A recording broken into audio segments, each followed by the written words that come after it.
Amen. Amen. Lou Anarumo opens up his chat with reporters with this. All this starts and ends with me. How we play is certainly my responsibility. The players have done a fantastic job of preparing, practicing with energy, giving us our best. Proud of the way we have gone about it.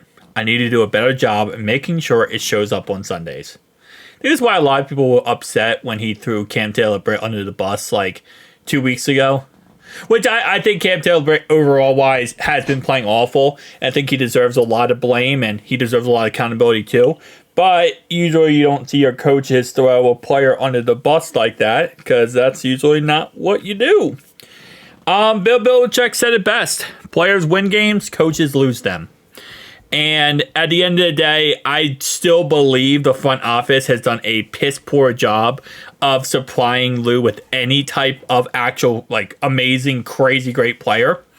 We have spent all the money we have had on our offense and none on our defense. But at the end of the day, it is what it is, right? And you got to take accountability when it doesn't go the correct way. But accountability is great. It is. Action is also needed. And someone needs to get fired. I'm not saying 100% it has to be Lou. I'm not saying that in any way possible. But what I'm saying is there needs to be someone fired this offseason.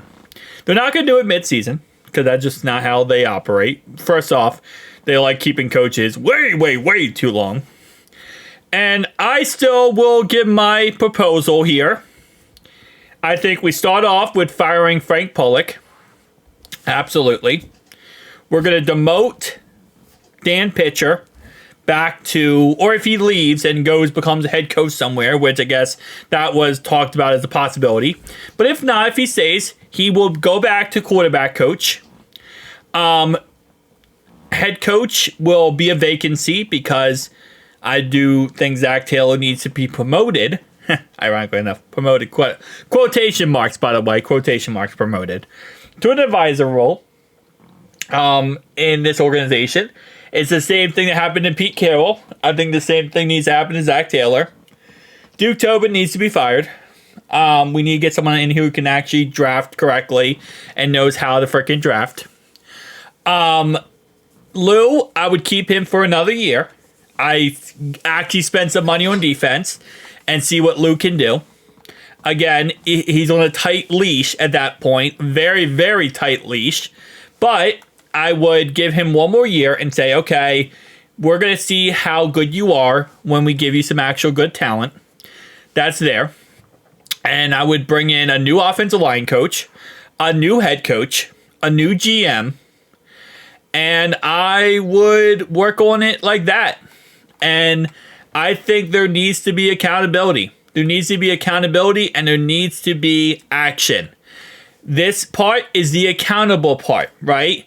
That's great. Jermaine Pratt yesterday was piss poor when it came to accountability. He obviously doesn't know what accountability is, and that's a very dangerous situation, right? We need to be accountable. We need to know what we're doing and what we're saying. And when we mess up, we need to take accountability for it. Coach Taylor has preached that to freaking here to Texas, right? So that's number one. Fire. Guys, I said, replace. Bring in Ben Johnson, bring in a new GM, whoever that ends up being, and let's get this crap train back on its wheels, okay? That's kind of my mindset at this point. Accountability is great, but action needs to happen. And I hate to say that, but it is. Should we fire Lou? I don't think so, but I think there's a situation where you can make the argument. And I'm not going to say it's not there. Running back touches in the last 4 games since Zach Moss injury. Chase Brown, 96 touches. Khalil Herbert, 1 touch. Actually, this is incorrect, by the way. I just realized. So, shout out to my man Adam here. But the reason... Wait. Actually, it might not be incorrect. Let me think about this correctly, actually. The reason why I say it might not be incorrect, because he said the last 4 games. And he's not incorrect. Okay, never mind. I take that back. But no, he is incorrect. Sorry, he is. He actually is incorrect. So, I think he's going off the stat sheet, maybe potentially. But if we remember, this last 4 games are the Steelers game, Chargers game, Ravens game, and Raiders game.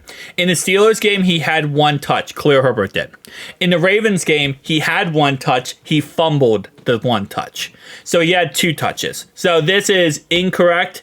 This is actually 2 touches he had in the last 4 games. So he fumbled 1 of them. I don't know if he's not counting it because he fumbled it, which I guess you could make the argument like, okay, well, he fumbled, that's why he's not counting it. But it still should be counted. He fumbled it, but he still touched the ball.